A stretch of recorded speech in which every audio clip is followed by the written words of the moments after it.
نحمده ونصلی علی رسولہ الکریم، اما بعد۔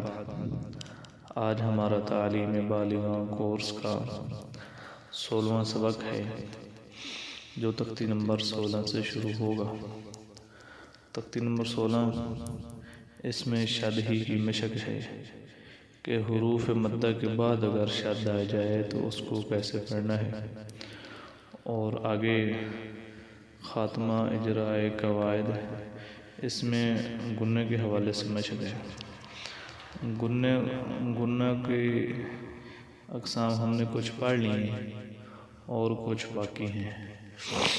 گنہ کس کو کہتے ہیں؟ گنہ ناک میں آواز لے جانے کو کہتے ہیں۔ گنہ کس کو کہتے ہیں؟ ناک میں آواز لے جانے کو کہتے ہیں۔ ناک سے آواز نکالنے کو، ناک میں آواز لے جانے کو گنہ کہتے ہیں۔ اور گنہ جو ہے نا، یہ ہمیشہ ناک کی نرم ہڈی سے ادا ہوتا ہے۔ گنہ ہمیشہ ناک کی نرم ہڈی سے ادا ہوتا ہے۔ اس کو ناک کا بانسا بھی کہتے ہیں اور خیشوم بھی کہتے ہیں۔ تو حروف گنہ صرف دو ہیں۔ حروف گنہ صرف دو ہیں، جن حروف پر گنہ ہوتا ہے وہ صرف دو ہیں، نون اور میم۔ کن حروف پر گنہ ہوتا ہے؟ وہ کون سے ہیں؟ نون اور میم ہیں۔ ان دونوں حروف کے علاوہ کسی اور حرف کی آواز ناک میں نہیں جائے گی۔ ان دونوں حروف کے علاوہ باقی کسی اور حرف کی آواز ناک میں نہیں جائے گی۔ اس چیز کا بہت خیال رکھنا ہے، کیونکہ بعض لوگوں کو عادت ہوتی ہے ناک میں پڑھنے کی یا ناک میں بولنے کی، تو یہ عیوب تلاوت میں سے ہیں۔ یہ چیزیں تلاوت کے عیب ہیں، تو اس چیز کا خیال رکھنا چاہیے۔ نون اور میم کے علاوہ باقی کسی اور حرف کی آواز ناک میں نہ جائے۔ باقی گنہ کی کتنی قسمیں ہیں؟ گنہ کی سب سے پہلی قسم تو یہ ہے کہ نون پر جب شد آ جائے تو اس وقت نون پر یا میم پر شد آ جائے تو اس وقت ان دونوں حروف پر ہر حال میں گنہ ہوگا۔ نون پر یا میم پر جب بھی شد آ جائے تو ان حروف پر ہر حالت میں گنہ ہوگا۔ جیسے نون کی مثال سمجھے، ان، اب نون پر شد ہے تو اس پر ہم گنہ کریں گے۔ اور میم کی مثال جیسے عم، اب میم پر شد ہے تو اس پر ہم گنہ کریں گے۔ یہ نون اور میم مشدد کا واجبی گنہ ہوتا ہے۔ یہ نون اور میم مشدد کا واجبی گنہ، مطلب کہ نون اور میم پر جب بھی شد آ جاتی ہے تو ان پر گنہ کرنا ضروری ہے۔ اور گنہ کی مقدار کتنی ہے؟ گنہ کی مقدار ایک الف کے برابر ہے۔ گنہ کی مقدار کتنی ہے؟ ایک الف کی مقدار کے برابر گنہ ہوتا ہے۔ اس کا آپ کو اندازہ ہوگا کہ ایک انگلی کو بند کریں اور پھر آرام سے کھولیں تو جتنی دیر میں وہ انگلی کھول جائے گی اتنا گنہ کرنا ہوتا ہے۔ تو اس کے بعد آگے نون اگر ساکن ہو تو اس کی چار قسمیں ہیں۔ نون اگر ساکن ہو، نون ساکن یا نون تنوین، نون ساکن ہو تو اس کی چار قسمیں ہیں، ایک اظہار، ایک ادغام اور ایک اقلاب اور ایک اخفاء۔ یہ نام آپ نے یاد رکھنے، آگے بات بڑی آسانی سے انشاءاللہ سمجھ آ جائے گی۔ نام ان کے یاد رکھنے۔ نون ساکن ہو تو اس کی کتنی قسمیں ہیں؟ چار قسمیں ہیں۔ پہلے تو ہم نے یہ پڑھا کہ گنہ کس کو کہتے ہیں، پھر گنہ والے جو حروف ہیں وہ کتنے ہیں؟ وہ تو صرف دو ہیں، نون اور میم ہیں۔ تو پھر گنہ کی مقدار کتنی ہے؟ اب اس کے بعد جو ہے نون اگر ساکن ہو تو پھر اس کی چار قسمیں۔ نون اگر ساکن ہو تو اس کی چار قسمیں ہیں، ایک اظہار، پہلی بات یاد ہے، پہلا نام اظہار، ادغام، اقلاب اور چوتھا اخفاء ہے۔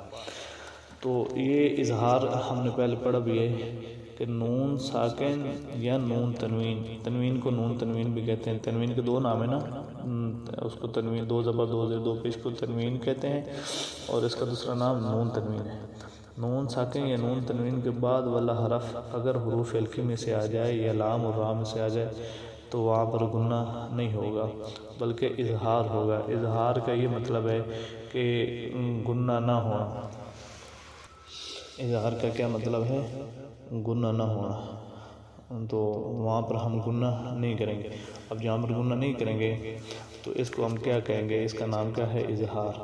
نون ساکن یا نون تنوین کے بعد والا حرف اگر حروف ہلکی میں سے آ جائے یا لام اور را میں سے آ جائے تو وہاں پر غنہ نہیں ہوگا، تو اس کو کیا کہتے ہیں؟ اظہار۔ اس کی سینکڑوں مثالیں ہیں قرآن پاک میں، جیسے وَنْحَرْ۔ اب دیکھیں نون ساکن ہے، اس کے بعد جو حا ہے یہ حروف ہلکی میں سے ہے، تو اس لیے یہاں پر غنہ نہیں ہوگا۔ نون ساکن کے بعد والا حرف اب حا جو آ رہا ہے یہ حروف ہلکی میں سے، اس لیے یہاں پر غنہ نہیں ہوگا۔ اسی طرح آگے انعمت۔ اب دیکھیں اب نون ساکن ہے، اس کے بعد عین جو ہے یہ کون سے حروف سے؟ حروف ہلکی میں سے، تو اس لیے یہاں پر غنہ نہیں ہوگا۔ تو نون ساکن یا نون تنوین کے بعد والا حرف اگر حروف ہلکی میں سے ہو، لام و را میں سے ہو، تو وہاں پر غنہ نہیں ہوگا۔ اب آگے ادغام ہے۔ ادغام کس کو کہتے ہیں؟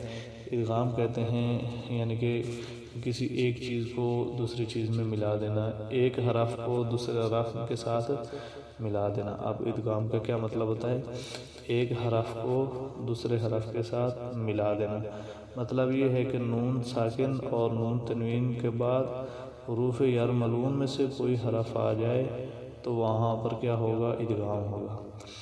اب اس کو دوبارہ پھر سمجھیں کہ نون ساکن یا نون تنوین کے بعد والا حرف اگر حروف یرملون میں سے کوئی حرف آ جائے تو وہاں پر کیا ہوگا؟ ادغام ہوگا۔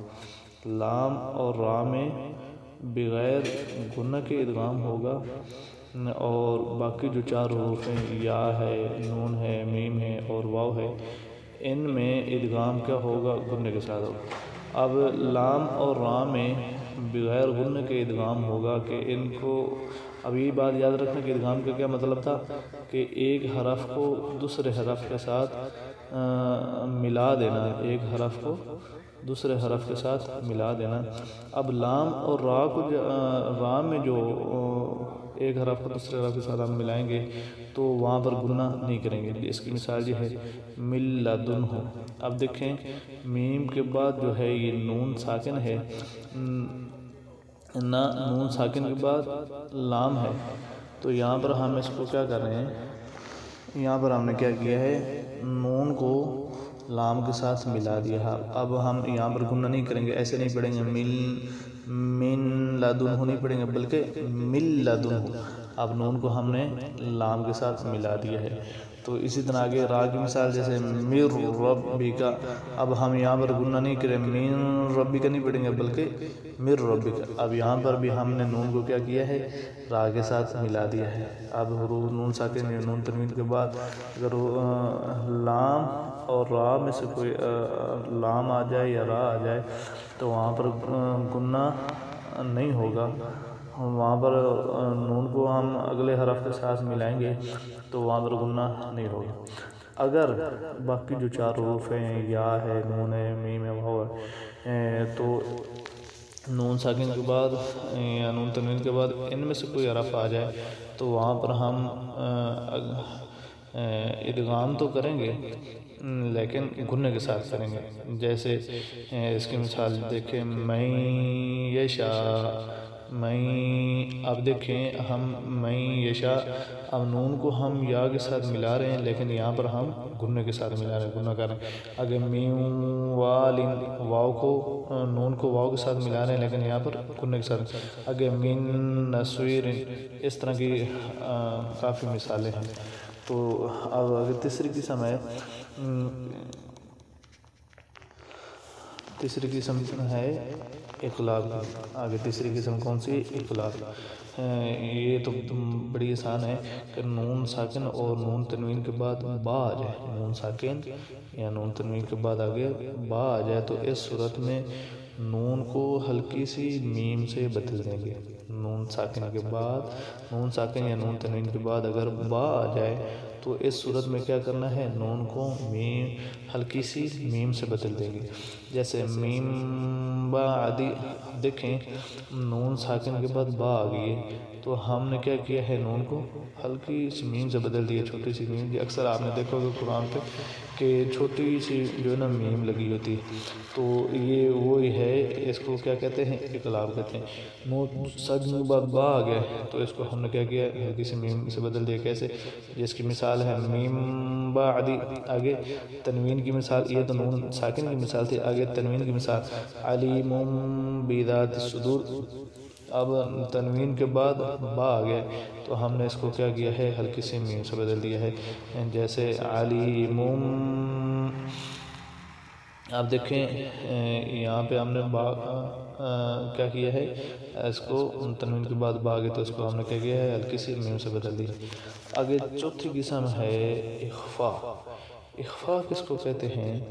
اخفا حقیقی، نون ساکن یا نون تنوین کے بعد حروف ہلکی، حروف یرملون، با اور الف کے علاوہ کوئی بھی حرف آ جائے۔ پھر سمجھیں، نون ساکن یا نون تنوین کے بعد حروف ہلکی، حروف یرملون، با اور الف کے علاوہ کوئی بھی حرف آ جائے تو وہاں پر اخفا حقیقی ہوگا۔ جیسے انفسکم، مطلب کہ وہاں پر کیا ہوگا، گنہ ہوگا۔ نون ساکن یا نون تنوین کے بعد حروف ہلکی، حروف یرملون، با اور الف کے علاوہ کوئی بھی حرف آ جائے تو وہاں پر کیا ہوگا، گنہ ہوگا، وہاں پر اخفاء حقیقی ہوگا، جس کا نام یہ اخفاء حقیقی ہوگا۔ تو آسان لفظوں میں یہ سمجھیں کہ وہاں پر کیا ہوگا، گنہ ہوگا، جس کی مثال ہے انفسکم۔ اب اس کی بے شمار مثالیں ہیں، اس کو اخفاء حقیقی کہتے ہیں۔ اس کی ادائیگی اس طرح سمجھیں کہ ایک ہوتا ہے گنہ، کہ نون کا جو مخرج ہے یعنی زبان کے کنارے دانتوں کے مسوڑوں میں نہیں لگانے۔ جب ہم گنہ کریں گے، اخفاء کریں گے تو زبان کے جو کنارے ہیں ان کو مسوڑوں کی طرف لے کر جائیں گے، ان کو کیا کریں گے، مسوڑوں کی طرف لے کر جائیں گے، اور ایک چاول کے برابر فاصلہ رکھ کر، جتنا موٹا چاول ہوتا ہے، چاول کا دانہ ہوتا ہے، اتنا فاصلہ مخرج کا رکھ کر جو زبان کے کنارے ہیں ان کو مسوڑوں کے درمیان رکھ کر اس کو ادا کریں گے گننے کے ساتھ۔ جیسے اب یہ جو زبان ہے ان کے کناروں کو، اوپر والے جو ہمارے دانت ہیں ان کے مسوڑوں کو ساتھ نہیں لگنے دینا، بلکہ ایک چاول کا فاصلہ رکھ کر گنہ کریں گے، اس طرح کریں گے۔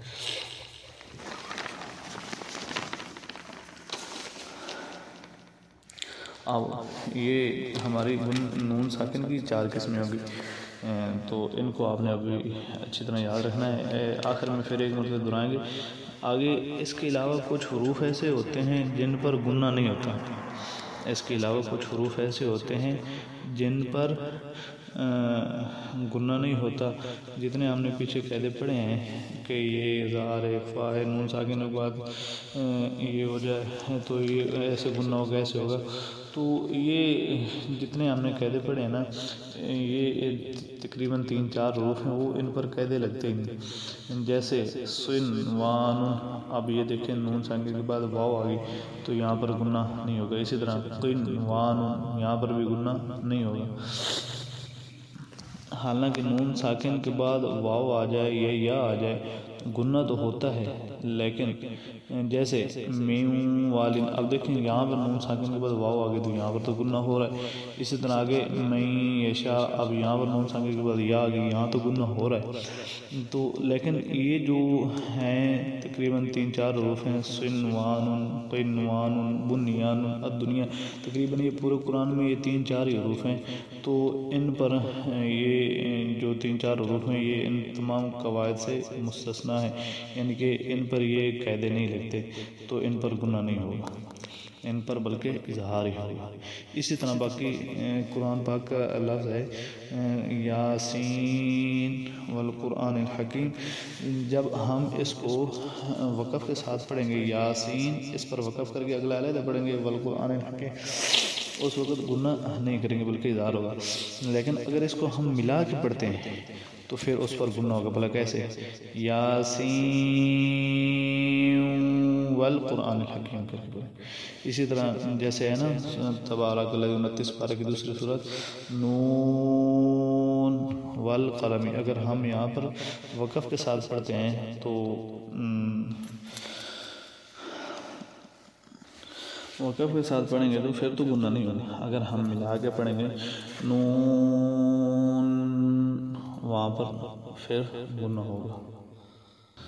جس طرح ہم نے نون کی تفصیل پڑھی ہے اسی طرح میم کی بھی ایک تھوڑی سی تفصیل ہے کہ میم نون اور میم پر جب بھی شد آ جائے تو وہاں پر گناہ ہوتا ہے، نون پر جب بھی شد آ جائے تو وہاں پر گناہ ہوتا ہے، اور اسی طرح میم پر بھی جب شد آ جاتی ہے، میم جب مشدد ہو جاتی ہے تو وہاں پر بھی گناہ ہر حالت میں لازمی واجبی طور پر گناہ ہوگا.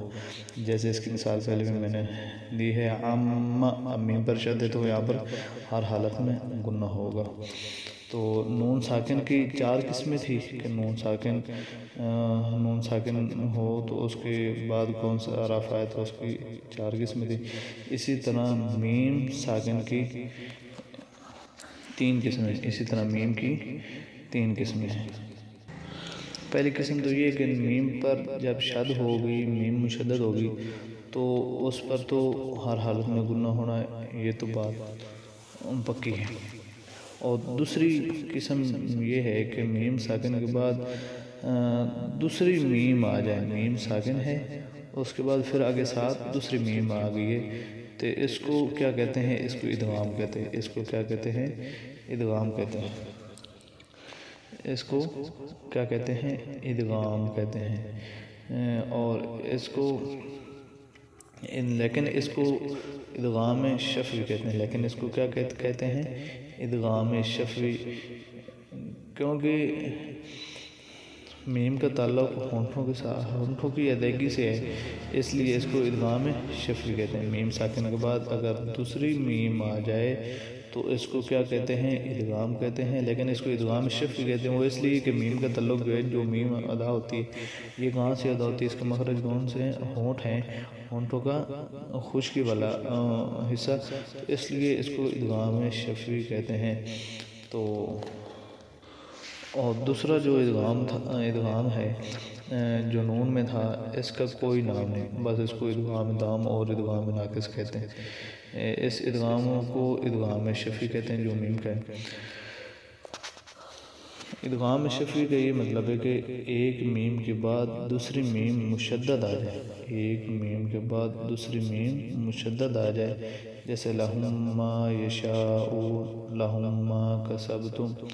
اب لہم کی میم ساکن ہے اور اگلی میم متحرک ہے تو ان دونوں کو ملا کر ایک بنا کے پڑھیں گے، جیسے لہم ما یشاء.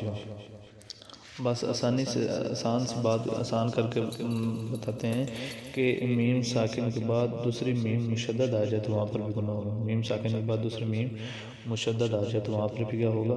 گناہ ہوگا. اس کو ادغام شفوی کہتے ہیں. آگے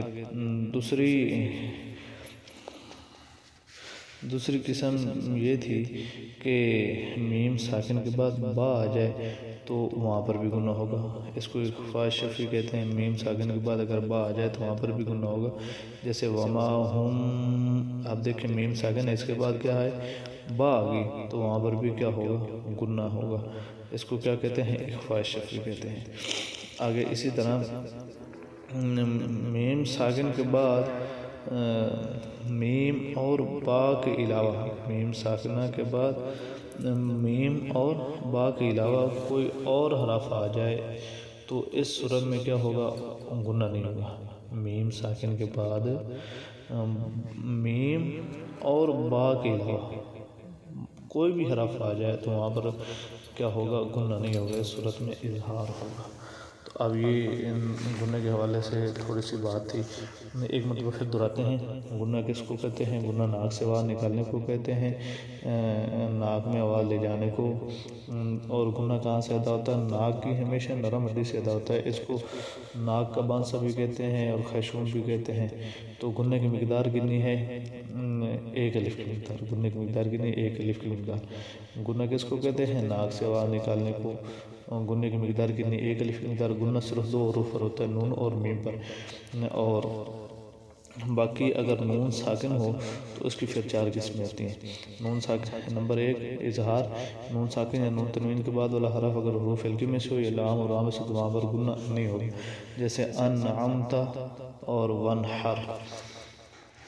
آگے دوسرا ادغام، اس کا یہ مطلب ہے کہ ایک حرف کو دوسرے حرف کے ساتھ ملا دینا، جیسے لام اور را کو نون ساکن یا نون تنوین کے بعد لام آ جائے یا را آ جائے تو وہاں پر ہم نون کو لام کے ساتھ یا نون کو را کے ساتھ بغیر غنّے کے ملائیں گے، جیسے مل لدنہ اور مل ربی کا۔ اگر یا آ جائے یا نون آ جائے، میم آ جائے، واو آ جائے تو وہاں پر ہم غنّے کے ساتھ ملائیں گے، جیسے من یشاء من وال من نصیر وغیرہ۔ اور آگے تیسری قسم ہے اقلاب کی، نون ساکن اور نون تنوین کے بعد با آ جائے تو وہاں پر ہم کیا کریں گے، اس صورت میں نون کو ہلکی سی میم سے بدل دیں گے، جیسے میم با دیاری ذات صدور۔ آگے اخفا کس کو کہتے ہیں، نمبر 4 اخفا کہ نون ساکن اور نون تنوین کے بعد حروف ہلکی، حروف یرملون، با اور الف کے علاوہ کوئی بھی حرف آ جائے تو وہاں پر کیا ہوگا، گنہ ہوگا، جیسے انفسکم۔ آگے جس طرح نون کی تھی تفصیل، اسی طرح تھوڑی سی میم کی بھی ہے کہ میم پر جب بھی شد آ جائے گی وہاں پر تو گنہ ہونا ہی ہونا ہے۔ اسی طرح اگر میم ساکن کے بعد دوسری میم مشدد آ جائے تو وہاں پر بھی گنہ ہوگا، جیسے لہم یشاء۔ اسی طرح اگر میم ساکن کے بعد با آ جائے تو وہاں پر بھی گنہ ہوگا۔ اسی طرح اگر میم ساکن کے بعد میم اور با کے علاوہ کوئی اور حرف آ جائے تو وہاں پر گنہ نہیں ہوگا۔ بس یہ آسان سا تھوڑا سا سبق تھا، تو اس کو خوب اچھی طرح آپ نے ذہن میں رکھنا ہے۔ اب آگے ہم سبق کی طرف آتے ہیں، جو ہم نے تختی آج پڑھنی ہے، 16ویں تختی، تو پڑھیں میرے ساتھ تاول تسمیہ۔ اعوذ باللہ من الشیطان الرجیم، بسم اللہ الرحمن الرحیم۔ پھر پڑھیں اعوذ باللہ من الشیطان الرجیم، بسم اللہ الرحمن الرحیم۔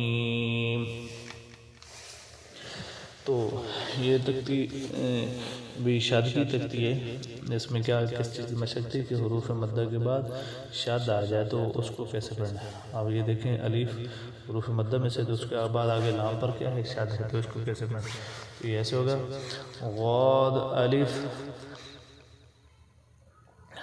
پھر پڑھیں غاد الف مد لام زبر غال، کیسے غاد الف مد لام زبر غال۔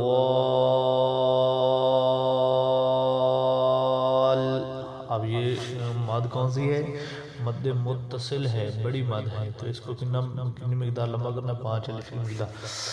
تو آگے اوغاد موٹا رف موٹا بھی کریں گے، لام 2 زبر لام، تو یہ کیا بن گیا غالا۔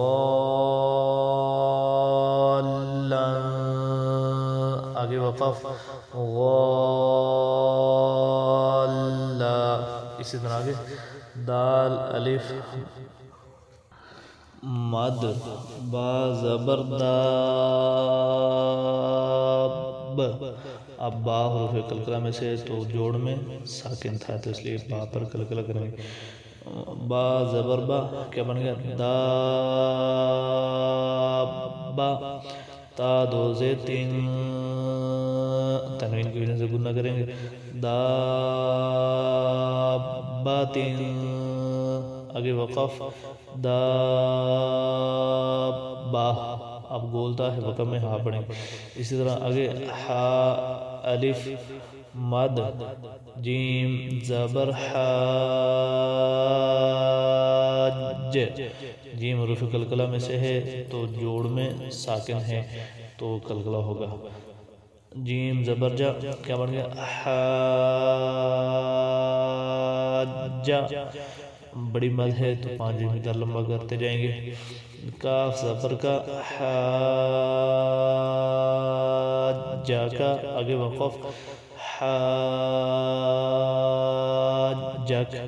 اسی طرح آگے حا الف جیم مد زبر حاج.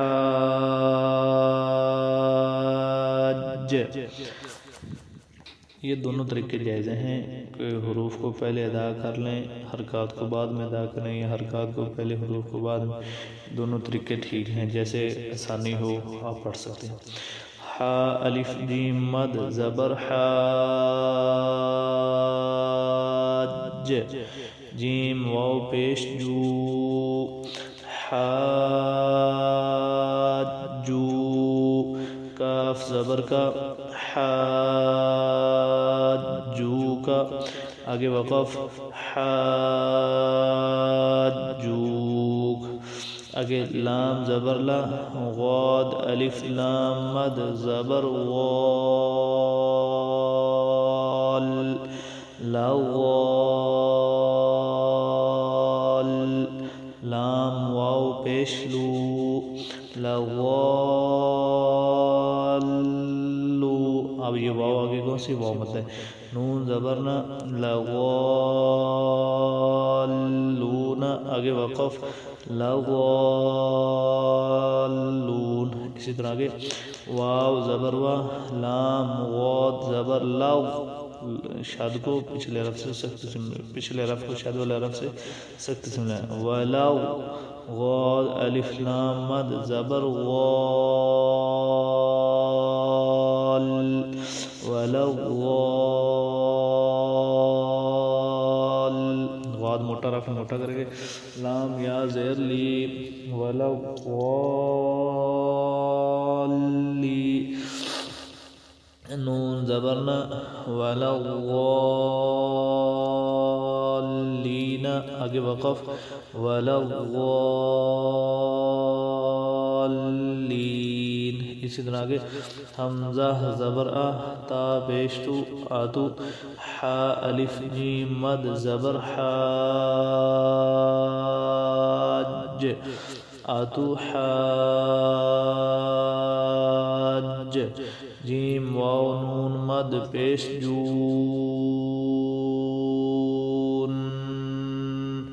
آتو حاجون،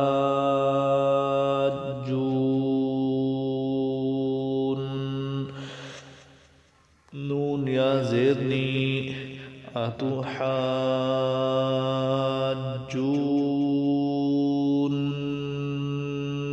یہاں پہ گناہ بھی مقدار پوری کرنی.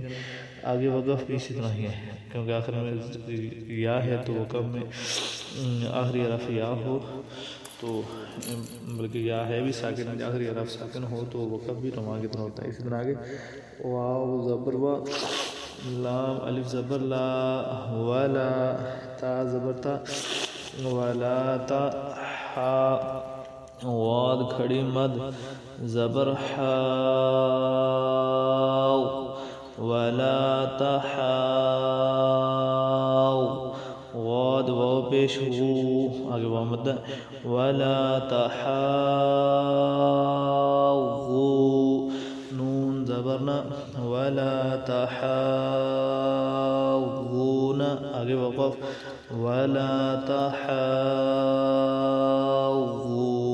اسی طرح آگے واو صاد زبر واس صاد فا کھڑی زبر صاف والصاف، فا کھڑی زبر فا والصافا، تا زیرتی والصافاتی، آگے وقف والصافات. اسی طرح آگے جیم الف مد زبر جا، حمزہ زبر ا جا، تا صاد زیر تیس جا آتیس، صاد الف خا مد زبر صاخ، جا آتیس صاخ،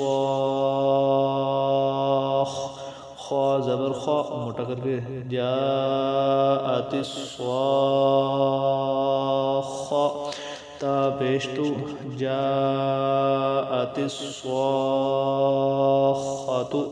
آگے وقف جاءت الصاخۃ آگے اسی طرح فا زبر فا حمزہ زیر ای فائی ذال الف زبر ذا فائدہ جیم الف مد زبر جا فائدہ جا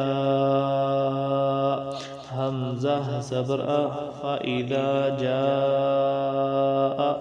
تا طوا زیر تی طوا اب طوا اور تا میں صحیح فرق کریں گے فَإِذَا جَاءَتِ طوا الف میم مد زبر طوا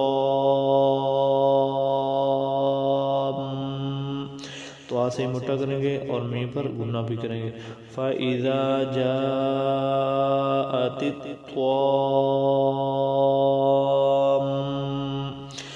میم زبر ما فَإِذَا جَاءَتِ تا لام پیشتل فَإِذَا جَاءَتِ الطَّامَّةُ کاف با پیش کب با پہ کلکلا کریں گے فَإِذَا جَاءَتِ الطَّامَّةُ الْكُبْ را کھڑی زبر را فَإِذَا جَاءَتِ الطَّامَّةُ الْكُبْرَى آگے وقف فَإِذَا جَاءَتِ الطَّامَّةُ الْكُبْرَى اسی طرح آگے اجرائے خاتمہ اجرائے قواعد اس میں یہ دیکھیں جیم زبر جا زا الف مد زبر زا جزا مد پوری کریں گے حمزہ دو زبر ان جزا ان آگے وقف جزا